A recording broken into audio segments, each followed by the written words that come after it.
Boom. Okay. Yeah. So if you all have been able to tune in with us all week, then you already know it's been some beautiful conversation. This thing called climate change is a huge topic, and there's so much to talk about when it comes down to climate. No matter what industry you're in, what walk of life you may come from, climate is going to change everything that we do in every single shape, form, and fashion in the way that we do it, right? And so we had the opportunity on Monday to have a beautiful conversation. We watched a short film by our very own Will Baker. And we had a conversation around controlling the narrative of your art and understanding how the role of art and creativity and its impact on being able to spread awareness and education around climate. On Tuesday, which was TU Tuesday, we had the beautiful privilege to speak to the beautiful Dr. Jasmine Ratliff Jackson, and she is the co-executive director of the National Black Food Justice Alliance. That conversation was dope because we got to learn more about what's actually going on in the field across the nation. We also had the opportunity to learn more about their agroecology partnership with FAMU. On Wednesday, we had a really dope, like every conversation was dope at this point, if you can't tell. But we had the opportunity to hear from one of our partners in Washington, D.C., Chef Marley, and the work that they're doing up in D.C. To literally be the medicine cabinet, right? To do this work of ancestral seeds and to hold this legacy. And we had a conversation about the role and the impact of ancestral seeds for us as Black and Brown people, again, to be able to preserve and share our stories over time, right? We had a beautiful opportunity to reflect on, instances such as the transatlantic slave trade, where a lot of people have been talking about braiding seeds, right? And how Black women, literally African women, braided seeds of resilience quite literally and brought them with them into this new world. And those seeds are still carrying us and helping us to be resilient to this day. On Thursday, we had a new type of conversation, which we haven't really had before, where we had the opportunity to really dive into venture capitalism, right? And a lot of people are like, ew, venture capitalism is kind of like the thing that's wrong with the world. But we know we live in a capitalist society, right? So we had the opportunity to hear from some people that are really in history. Our very own Matthew Robinson, our very own, hold on, hopefully you all can, okay. We heard from our very own TU alum, Matthew Robinson, who is not only is he an awesome farmer out of Tennessee, but he's also a venture capital investor. And he works with a group called Ag Launch, who is actively looking to source Black and Brown, women-led innovative tech startups, and it doesn't have to just be limited to tech, anything that can really help and support agriculture, right, in this new climate situation. They are actively looking to recruit and invest in different approaches and different brand new ideas. We also had the opportunity to hear from Antoine Mordican of Native Black Farm in I want to say Hoover, Alabama. And he's actually on track to being the first minority to own a cannabis cultivation license in the state of Alabama. So he's actively in the venture capital space, right? So we got to hear from a venture capitalist and from someone who's actively working in fundraising and raising venture capital right now. And we had the opportunity to explore what that means for us as Black and Brown people. What is our role? What is the impact of venture capital? And what is it that we need as the Black and Brown community and our institutions? What role should they be playing to support the innovation that we're trying to see, that we want to see, that we know we need, that is going to lead a lot of the solutions as it comes down to climate. And so with that is a recap of what we talked about so far. But today we're going to have a beautiful opportunity to do some hands-on work, right? Because the reality is climate, again, it will impact everyone, but there's also something that we all can do about it. Whether that's the way we dress, the way we wear our hair, what type of materials we use when we go grocery shopping. Do you carry your bag? How do you reuse, reduce, and recycle and upcycle your clothing? These are all different things that we get to explore on this Forward Friday, when we're going to do some tie-dyeing with Tondi. And I'm just saying tie-dye with Tondi because it sounds really cute, but she's going to go more in depth about what we're actually doing, the history of dye, the history of indigo, the role of Indigenous people in fashion, and quite literally how we're still impacting and making waves all over the place. But this will be a beautiful hands-on workshop. So I do hope that you all have your, definitely have a pen and pad. If you have not had your pen and pad all week, you're definitely going to want it for this, even if it's to keep, take notes on the steps.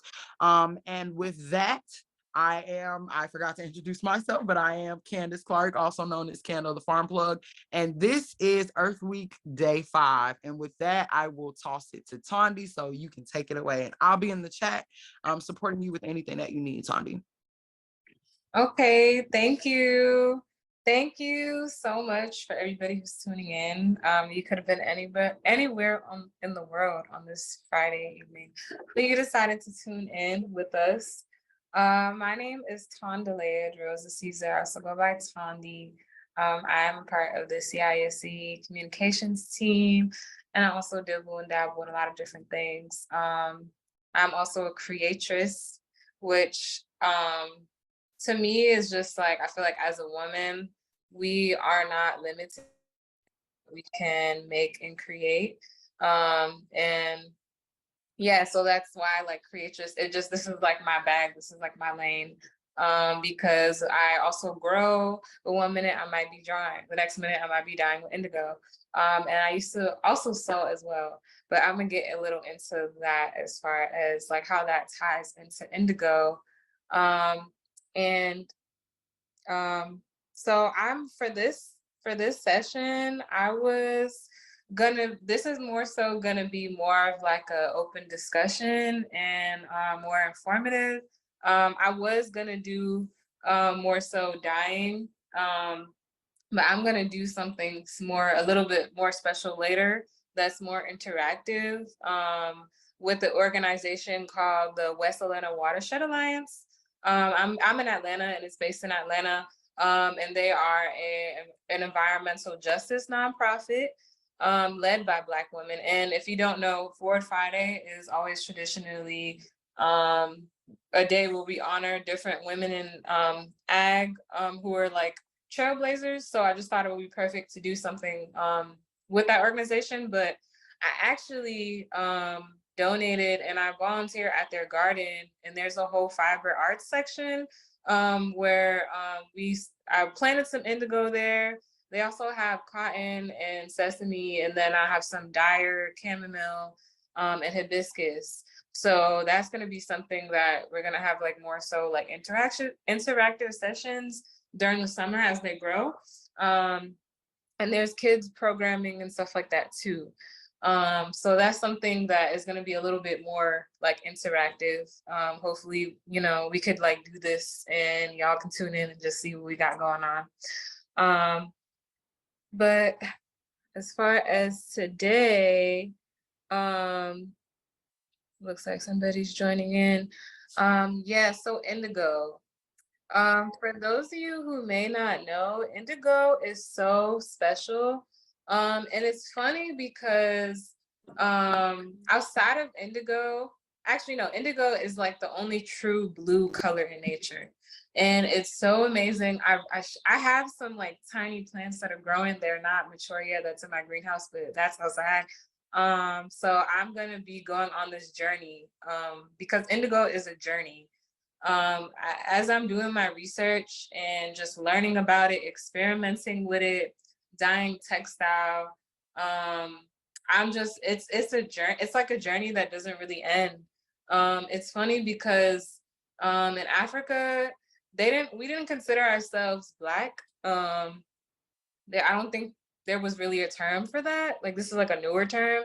But I remember like learning that like what we considered ourselves like indigo, like that blue black, like that's us. And it's just something so mystical about this. When you get into dyeing with indigo, it's like I feel like it's a mixture of just connecting back to our ancestral roots. It's something very spiritual. It's something very divine. Just the way the alchemy works, and I'm very much an alchemist as much as I'm a creatress. So I just remember the first time I really did this with my friend. It was just like it just opened up a part of me that I felt like I was reconnecting to. So I definitely encourage all of you, even if you don't have you know, the artistic skills, or that's not your lane, to like explore with this art form, because it's so beautiful. And I'm gonna share, there's an artist named Stephen Hamilton. He's a professor, and he's also a textile artist. And he's studied in Yoruba land and Nigeria with like I believe her name is Queen Nike. And just like where, you know, indigo was a rites of passage. This is something that like women would like pass on to their daughters and granddaughters. And this is something that like heavily women were centered into this. And I definitely encourage you, actually, let me just drop the link to this his research, because it's really eye-opening. And it's crazy because something so beautiful as textile, which we don't really value in light of the conversation we're having about climate change, right? Like when we talk about fast fashion, when we talk about, you know, clothing that you can buy and it's just throw away, it's like we don't really value our clothing, the textile. We don't value the people who work it, who create it, the people who like risk their lives, like basically like slave labor, you know, like just the conditions they have to work in to produce like the clothes that we wear, on top of like how much waste it's producing at such an alarming rate. And where there are a lot of conversations. I don't know if some of you guys tuned into the previous Word Fridays, where we had different conversations with different designers who were working in the intersections of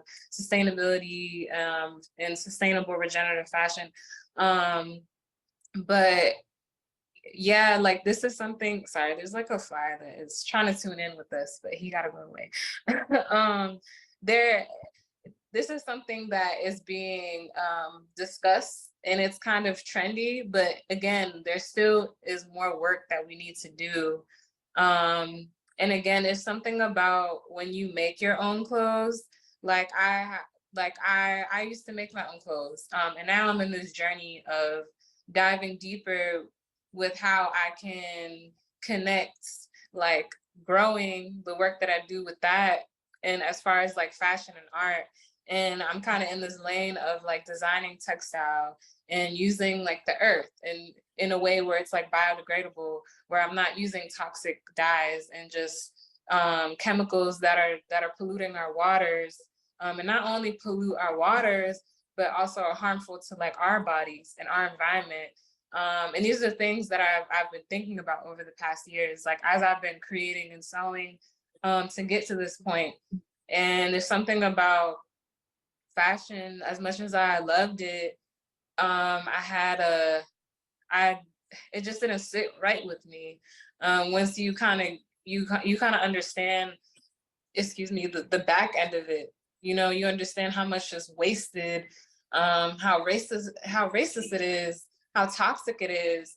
And a lot of, when I opened my eyes to these things, I became more and more turned off and just like more mindful of, okay, like how can I like step back, look at this from a different angle, and like what can I do to mitigate like the impact that like I have, just based off of whether it was thrifting, or just being mindful of like where I'm buying, like where it's coming from. And yeah, this is kind of what led me to this journey to be where I am right now. I always had this artistic ability, but there's something about, again, indigo.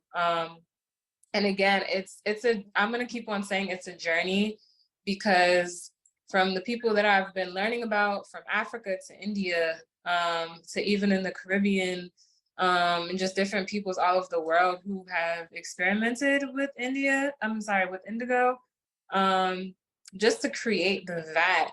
It's like, it's really truly a science. It's truly an alchemical process. There's so many ways to do it. And the kit that I have is actually, I got this off of Etsy. It's called the Love of Color. And this is I'm gonna just show you like the vat. So this is the indigo powder. So there's a few different ways that you can use indigo. And the amazing thing about it is this is a plant that just looks like any other green plant, right? But as soon as you break up the indigo and you let it dry, it turns into this like blue, this a magical blue powder. I'm sorry, blue color. And I should have had like a cool video that I can show you guys, but that's okay. And this is how we kind of get it. But granted, this is only one form. I've seen different women in tribes in like Africa where they do this amazing alchemical process where they're able to use the leaves, and they're able to like create it and like form it, mold it into like a ball, and then dry it, and then it's just like it's just so amazing. But to be able to get it right is the hard part. So like I've ordered a kit because I'm not there in my journey where I can just like, you know, I just know like exactly like each different component of like how you can, you know, just do it on your own and like get it right, because it takes some people like years. I watched a video of this man in India. He said it took him like 10 years to like perfect this vat, right? Granted, this is something that like our ancestors have already perfected. Their genius, their innovation. This is something, yeah, and to your point, Kando, where do we see indigo today? Is that where the blue and denim comes from? Yeah, yeah, like that's literally what they used to call dungarees, like that blue. That's where it comes from. I mean, what I'm wearing, this is kind of, this isn't real indigo, you know what I'm saying? It's kind of, I shouldn't be wearing this, but I was trying to, you know, be on court. I was trying to coordinate with the blue for today. But this is the truest blue. This is the truest blue. And getting on a tangent, when we talk about blue, I definitely wanted to honor our father, George Washington Carver, because he was one of the, although he did not redevelop indigo, he was able to recreate another blue, which is called Egyptian blue. And I don't know if anybody on here knows that. Again, this is another like extraordinary alchemist. He was able to recreate a blue that they used to recreate in ancient Egypt, or known as Kemet. And he was like the only one that was able to do it. Like nobody else was able to recreate it. And that was such a crazy, crazy like alchemical process to be able to do that. And he was able to do it. But when he did it, his point was to be able to connect it back that like, this is us. You know what I'm saying? Like what we were able to create and make, like this is rooted in like who we are. This is in our DNA. And again, this is why, again, this is a journey. But I realized on this journey that there's a part to me that I'm reconnecting with that I don't think I would able to make a connection throughout connecting with this plant. That's like deeper than like me. It's bigger than me. And yeah, okay. So we're gonna have to learn about the indigo that you grew, Jason, because that's really dope. Yeah. So again, about this kit. So when you're growing with indigo, with or any type of natural plant, you need to have, of course, like whatever the natural dye is. So for example, if we were dyeing with marigold, which again, marigold, this is something that's readily available. Like if you guys have gardens and you want to just grow it, you can literally just dye it and dye the flower, and then you can boil it with your whatever type of fabric you want to use. But there is a step called scoring that I'm gonna get to in a second. So we also have fructose, which is or sugar. And this is a sugar vat that I have. You can also and the vat is what you use to actually dye an indigo. So this is my pot. This is what I use to actually dye the indigo in. Aluminum is best because aluminum will allow the colors to be like brighter. But if you have like an old pot you don't want to use, this is be really cool to not just indigo with other natural plants and dyes. And it's amazing because around the world, like there are some people who have kept indigo vats alive for like years, and they have like these gigantic like tubs that are in the ground. And there's just like an indigo master who just like monitors it and just makes sure, because you know you have to keep it alive. And it's just really amazing. It's a really amazing journey to get into if you're interested in, and just to be mindful again of our connection with the earth. Like this is something that is from the earth that we can be able to use to create, to make beautiful clothing. And just be mindful again why this conversation is so important, is because we just need to be mindful of our waste impacts. And this journey to indigo is actually called Scraps of Indigo, because this is like the seed, like this is literally the seed that I'm planting, but the vision I have is to be able to revive these industries and kind of take it back, because this is us. Like it really just comes full circle to us. And again, I encourage you to definitely please read this this paper by Stephen Hamilton. It's really an eye-opener. He goes into even the transatlantic slave trade and how it's so crazy, like how this textile was so beautiful that these women and children would create from the earth. They would hand spin the yarn and create these fibers and textiles. And this is what drew so many colonizers, you know, to us. It even drew them, which is kind of the dark side of indigo. It was so beautiful that they actually used this textile to exchange with other Africans that would trade like their not okay, so just for the record, I know there was slavery that happened in Africa, but it's not the same as chattel slavery in America. There were a lot of prisoners of war. But I don't want to get too deep into that rabbit hole. But they literally would trade indigo for these enslaved people. So it's like when you uncover that part of indigo and then compare it, like it's like a dichotomy of how beautiful this was. Like this was so valuable, this was so beautiful that this was used to exchange human bodies. Like it's just, think about that for a second, like how valuable this was, like how beautiful this was. And it was because these women created something so beautiful that like you didn't see anything that was created this beautiful anywhere else.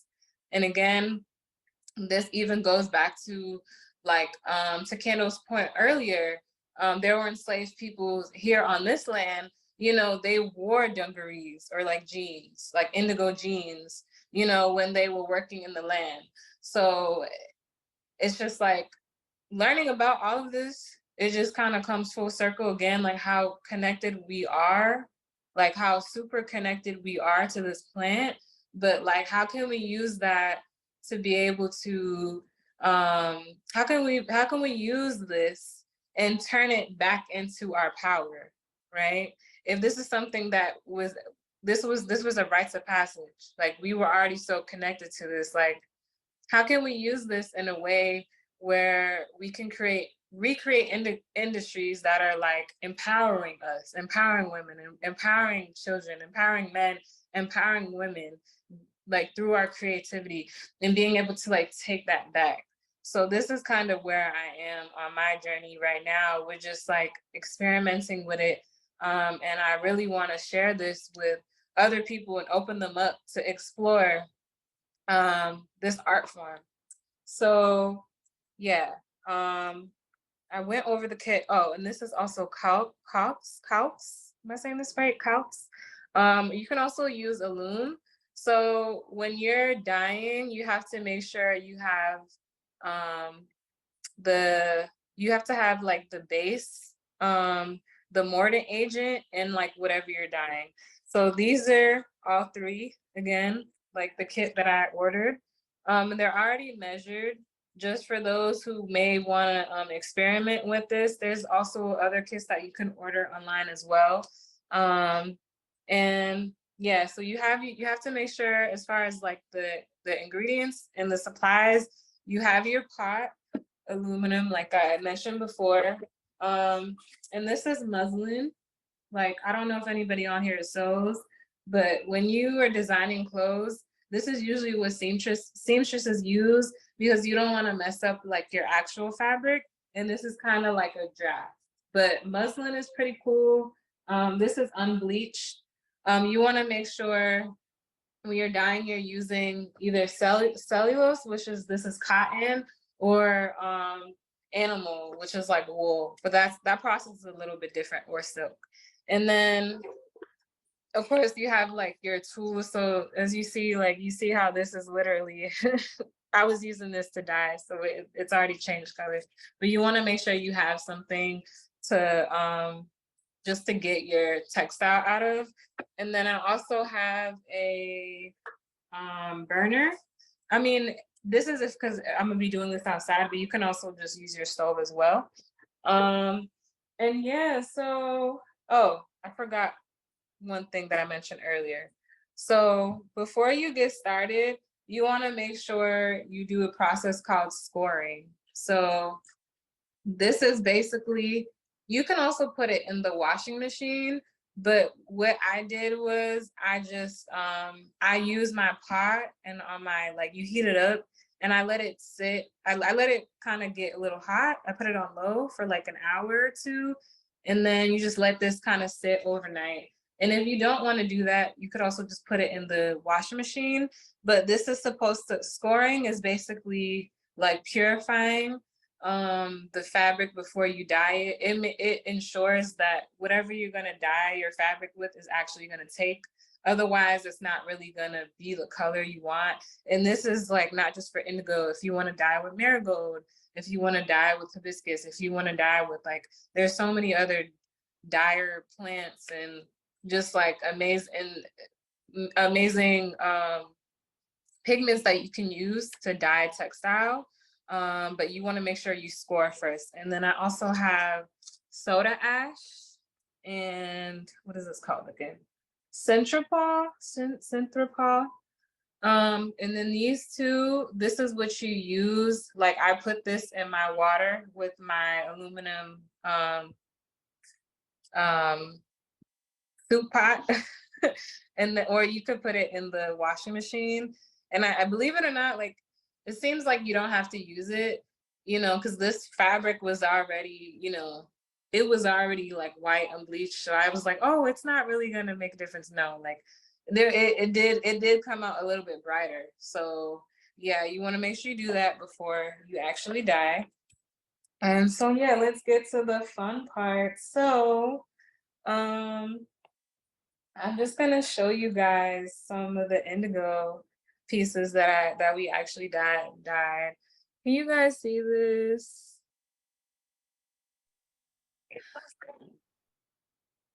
So yeah, I'ma just talk and like show you guys. So my friend and I, we literally kind of just was finessing this, like freestyling.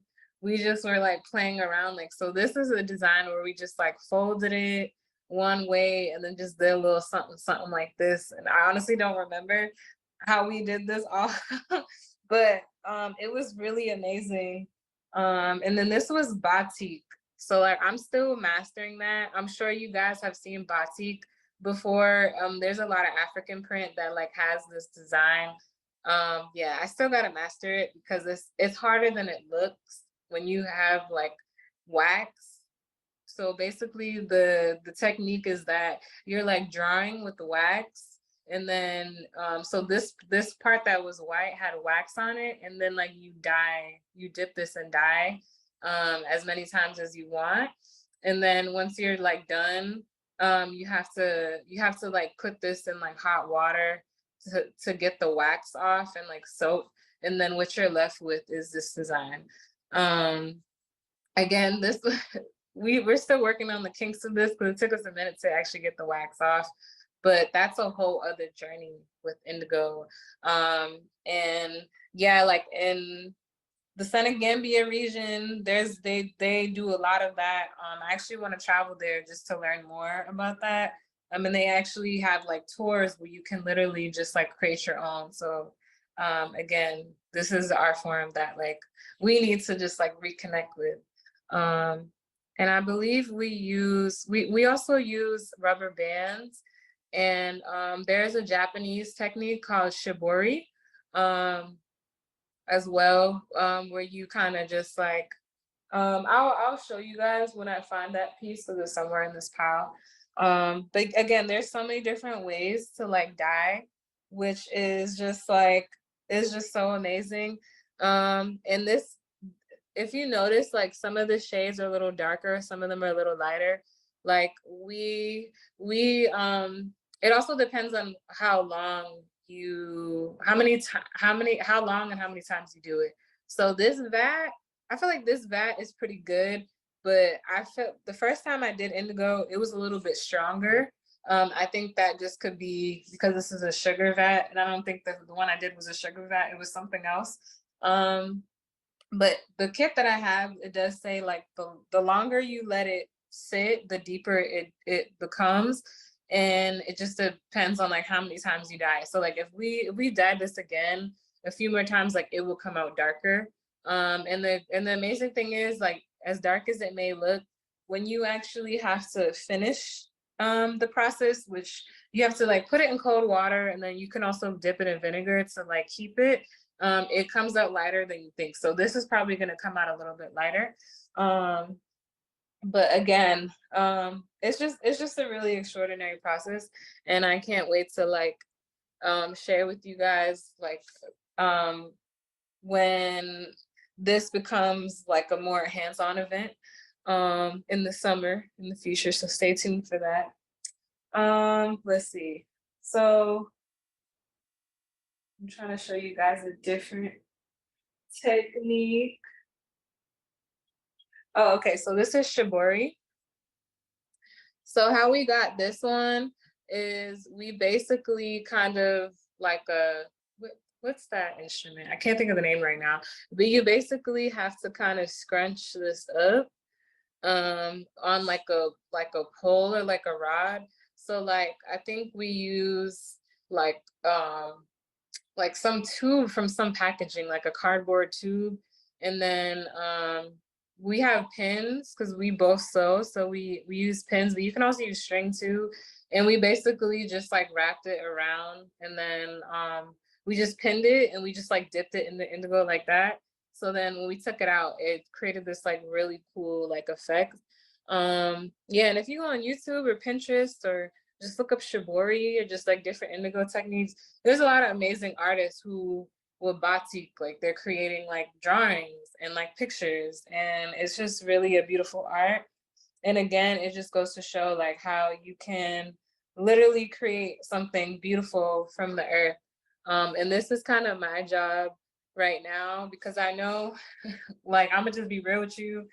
I know a lot of times when we hear about like sustainable fashion or like earth or like green, a lot of these companies that are greenwashing, it's like a lot of it is not really cute.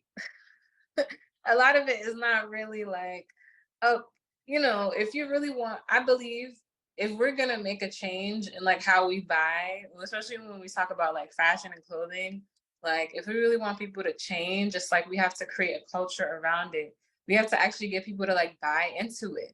Like nobody's gonna buy into it. Like you can talk to them till they're blue in the face about how good it is for X, Y, and Z, but if they're not willing, what's gonna make them want to like buy it and like change? So this is kind of why I want to create this experience for people to not just think about it, but like immerse them in this world to be like, okay, this is really cool. Like maybe I should give this a second thought. Like maybe I should consider like how my relationship between the earth, how I pollute, and just like my consumption.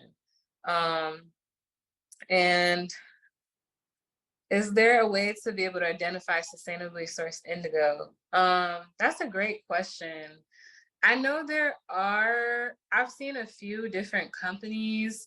Granted, I haven't really I haven't really looked into like, okay, like what are their practices? I feel like that's more like homework. But yeah, that's a really good question. I know I got some indigo seeds, the ones that I started growing from. There's a whole collective in the Baltimore area. Um, it's called, I believe the collective is called like the Blue Light Junction, and it's like Black farmers in Baltimore. But basically, the governor of like Maryland, his wife is Korean, and she grew up, like her people grew indigo, and she grew up with that. So again, this is kind of where my mind was going, and then I found this out, and I was like, see, this is something that we need to be doing. They're already doing it out there, but they basically want to revitalize the indigo industry.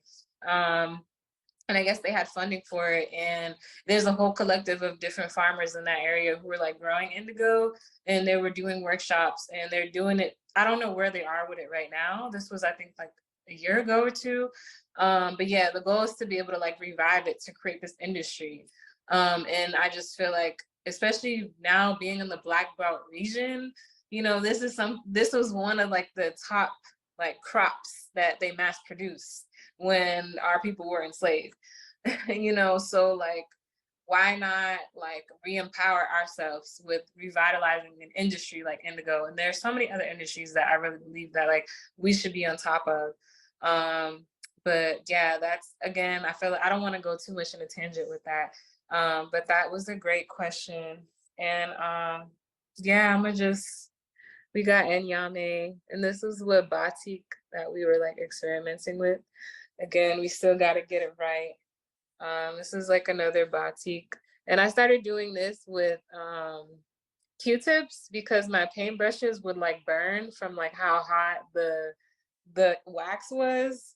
And I have a pen too that I ordered from like Indonesia, but it's really hard to use. So again, still got to work out the kinks, but it's a really beautiful process, and it's like really addicting.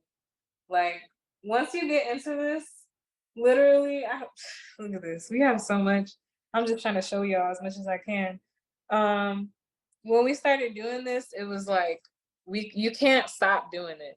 Like, and then also a tip, if you do want to get into this, depending on what type of pot you have, like that was kind of like I think this was like, I don't remember how many gallons this was. I think it may have been like 16 or something. But it's definitely cool to like make them into scraps. And so this is why this is also called scraps to indigo, because I want to make these into like a quilt. Because that's something I'm gonna kind of moving towards and into. But yeah, it is, I would suggest like definitely cutting it up into smaller pieces just so like you have more space. And then also another cool thing is like once you take this out of the vat, like it oxidizes. So what makes indigo blue as it transforms, it's like once you take it, dip it out from the pot, and then the oxygen hits it, it turns blue, and it's just like it's the coolest thing. But you want to make sure when you do it that you don't drip like the water back into it, because that will kind of turn the vat and kind of mess it up. So again, it's all alchemy. It's all a really extraordinary alchemical process. And let's see, I think I kind of pretty much covered like all the points that I want to. I know we're getting close to, thank you. I know we're getting close to like 8 o'clock. But yeah, I guess I'm just gonna keep on like showing you guys this, but I think I pretty much covered all the points that I wanted to hit. So if anybody like has any questions, we can kind of get into that as I just like kind of show you guys these really cool. I really like this one. And granted, there's no right or wrong way to fold. Like we were just we were just folding and just experimenting. And we need to do like a case study, because my friend and I talked about it, like just to remember how we did all these patterns. Um, but yeah, there's not really like a right or wrong way. And then you can also experiment with clips, with clotheslines, with rubber bands, with like batik, they use like stamps and stuff. Like there's so many different ways that you can create with this, which is like why I love this. Um, yeah. Yeah. Okay, let's see. We have a hand. Yes. Uh, wait, am I doing this right? I don't know if I'm doing this right. Yeah, no, can you hear me? Yes. I'm just wondering, Hardy. So, our theme is climate change, right? So I'm wondering if you could make a thing, and I think you touched on it a bit in the beginning, but it's not even from like a industry scale, right? But from like an individualized approach. What are some ways that you think people can incorporate indigo into their lives if they're looking to be more sustainable, more holistic, or just wanting to maybe cut down on their waste or do something different? Okay, so I forgot to mention that and just what you just said, indigo is actually a medicine.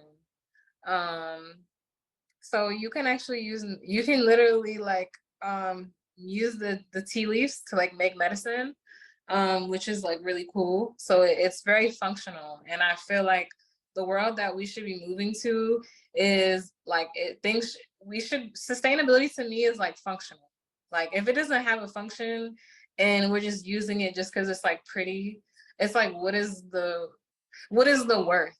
Like what is the value? We're just using it because it looks nice, but like at the cost of our planet, like that doesn't even make sense, because it's like a home versus something that looks cute. It's like, which one do we value more? And to your question, as far as like how can we can you repeat it? You basically was just saying like what other ways you can incorporate it in your lifestyle. You was breaking up a little bit, so like I heard you, but I just want to make sure. Okay, yeah, no, I was just wondering what are things that people can do. Because you talked about that, so like on corporate and industrial skills, I see that, but like for everyday people, right? Mm-hmm. Become more sustainable. How can they incorporate indigo into their sustainability plan or their lifestyle, or and I think it kind of depends. Yeah, I feel like, well, one, I mean, if you have the space to be able to like grow, that would be one thing in itself. But just like support, just there are people who are like popping up, like I mentioned in Baltimore. I don't know why I can't remember some of actually no, in Georgia, there's a farm where they're growing it's like a Black family owned farm where they grow like livestock for like yarn and like fiber. But I know like the first workshop I did with one of the owners, like she was growing indigo. So it's like supporting somebody like that, and just like different artists. I've met some quilters who use like indigo that they've grown like in their art. Or just supporting like initiatives like this, because it's not only something that again is like important for our planet, but this is something that you can bring the whole family into. Like this is something that like you can get kids into. This can be like a whole project for them. This is something that not only just for clothing, but like in your home, like for decor, like it's literally like a whole world that I feel like there's a lot of different ways where you can like incorporate it in your lifestyle. But yeah, I hope that like kind of answered that. And then there was another question. Oh, I kind of just answered that as far as like when you said encouraging youth. Yeah, so like tapping into the potential of indigo and sustainable fashion. I feel like I said, like kids, there has to be a connection for like kids to be able to like want to be interested in something. So like connecting it with them through like art and like something that's like fun, but also giving them like the backstory of like the history of like, you know, the dark side and the beautiful side, you know, making that connection of like, because I feel like a lot of the times, like I didn't know like how connected we were to indigo until like I really started researching and like learning and like, wait a minute, nobody told me about this. Like nobody told me about this. Nobody told me all this stuff. And right now there are a lot of you see like a lot of white women who, you know, even if you look up on Google right now, like you see a lot of blogs with a lot of white women, you know, so you probably wouldn't even think twice that we have a connection, but like, no, this is us. This is rooted in who we are. So like, I feel like we just really need to reclaim it.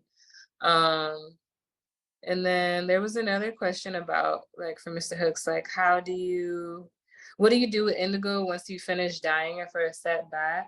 So yeah, that's a great question. I the first batch, I think, I don't know what my friend did with it. I was honestly gonna give it back to the earth, but I do need to do, I feel like that makes sense.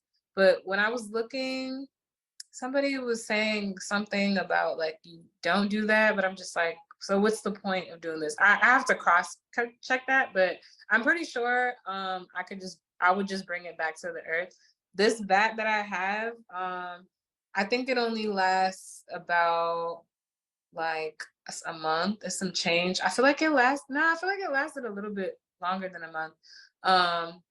But again, there are some people who perfected indigo to the point where they have vats that last for like a year, 2 years, 3 years, 10 years. Like they still have these huge vats going. Like, can you imagine, like, if we were creating our own clothing and like we were able to be that sustainable where we can like it last that long, where we get to a point where we're like, that's where my mind goes. It's like we don't really have a need to like do anything else, you know, like we have all that we need. Everything we need comes from the earth. Yeah, and I just think that's kind of important to just like have that mindset. And again, indigo, just like another cool thing as far as like other natural dyes, you can mix and match them. Like you can create like more than one color. Like I've seen people mix 2 different colors to get like a whole new color. And depending on like what other, like the mordant, which is like what also helps like keep the color, it also helps it when you're throughout the whole alchemical process for it to actually take on a fiber and fabric. Like depending on which one you use, that can make the color brighter or darker. So again, like there's no limits to like what you can create when you're dyeing with the earth, which I feel like is really amazing. Well, thank you, Tunde. Thank you for this great discussion that we're having. And I just want to make sure we kick it out to the audience. If y'all have any questions, just raise your hand and we'll unmute you or let you know to unmute yourself, or you can put it in the chat and we'll answer. Tony will give a great answer like she's been doing all night. Yeah, because I was just curious, you know, I remember you saying earlier on about them storing their dyes over several years, and I was just wondering, because it's a dye, even though it's a natural dye, how did it, you know, when you give it back to the earth, how does it dissipate? Does it naturally start over time, start to blend out with the water? So it basically starts to blend out from that, I guess, the blues that comes from the plant to a more natural water base, or how does that look after several years or several months of it? And can you really just pour it out in the soil? That's Again, like I have to do my research on that because like I don't know, like I'm still kind of like wondering that myself. Yeah, but I will have to do my research on that. And I know this is kind of something, when I've seen the folks who have like the vats that are like older, like it's a very spiritual process. So I'm assuming when they give it back or whatever they do with it, you know what I'm saying? Like they're doing a ritual. Or, you know, there's something, I just feel like like I talk to my plants. Some people might think that's weird, but I mean, like we're giving off carbon dioxide and that's what they need, right? And it's like the oxygen. So like technically it makes sense. Like it makes sense, but it's like it's energy, you know? Like, so yeah, but that's a great question. I will have to get back to you. Okay, and everybody, don't forget, you know, if you got time, we would like to like you to go out and just fill out that last day's survey, even though it's the same, pretty much it's the same survey. It's just us collecting data on each time we do these great presentations, so we'll know back in the future how to make them even better and more appealing to the upcoming audiences. Dean Hill, Dr. Hill says, based on your presentation, I wanted to wear indigo colors or tie-dye shirts. Where can I buy them? That is a great question. I'm trying to look up, see, because I can't look it up on Instagram. We did have a designer. Her name is Miko Underwood. Like 2 years ago, she has I don't know if she has shirts. I'm looking her up now on Instagram. But she is a Black woman designer, and she not only like has been in the fashion industry, like she can literally go in. Like she has a whole sustainable fashion line. She knows the ins and outs. She's very like sustainable and consciously about where it's coming from. Yeah, she's been featured in Macy's in New York. You should definitely check her out and see like what she has. It's called Oak and Acorn brand. Her name is Miko Underwood. And I'm trying to think of the top of my head who else, but again, that is something that's where my mind goes. Like we definitely need, okay, we need some indigo clothing produced by us. Like where can we find that? Like who can we support that's doing that? That's what I feel like we need to revive in the Black Belt region. We need to be doing this. Like, so yeah, hopefully that is something that is like more common in the future.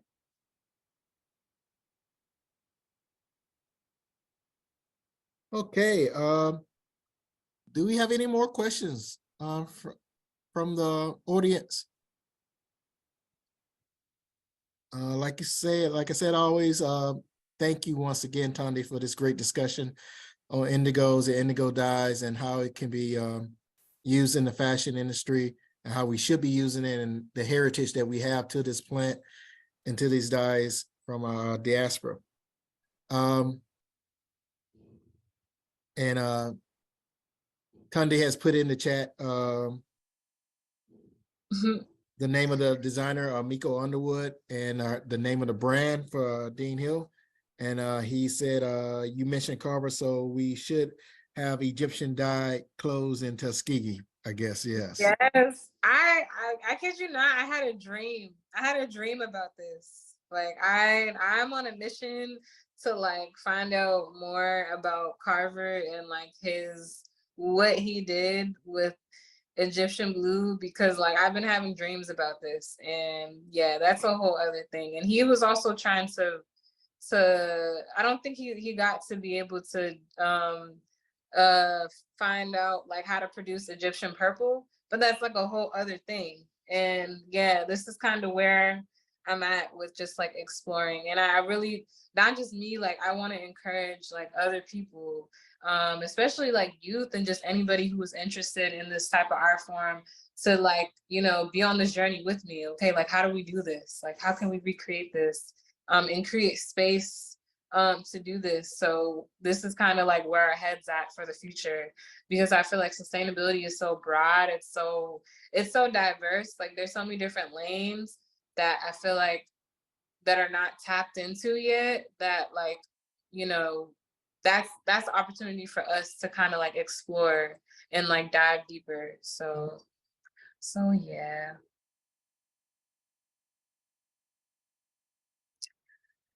But yeah, if anybody doesn't have any more questions,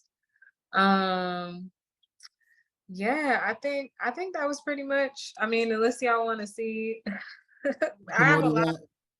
I have a lot more like scraps, but Yeah. you know. Any more questions from the audience? Well, we're gonna go ahead and wrap this up for Friday evening. Thank you so much, Tunde, for the great discussion. Quite sure if Candace was able to get back on and have a clearer a clearer signal, she would come back with that great energy that she has every night. For everyone that's come out and joined us through this Earth Week, we really appreciate it, and thank you for showing up and coming out and participating in our discussion. We will have more outtakes from these discussions posted on our CISC website. That's CISC1881.org. Please go and visit. And thank you, Candace. It's in the chat. And if anybody else has any questions, or my bad, Tunde, if you have any shameless plugs or anything, please let us know, or anything that's coming up. If not, I'm going to wish everybody a great night. And we see you in Earth Week 24, my bad. I'm going back into 2024. Thank you, everybody. I don't have anything else. I guess I'll let you guys know when we actually do this process like on hands-on, but I think that's pretty much it. So enjoy the rest of your Friday. Thank you so much for tuning in and geeking out with me. And yeah. But yeah, and definitely like do your research. I hope this like sparks something in y'all, like who may have not like knew about indigo. I don't know, like, you know, you never know. You may have a connection. Well, I mean, we all have a connection, but it might go deeper in a way that you didn't know before. So yeah. Okay, with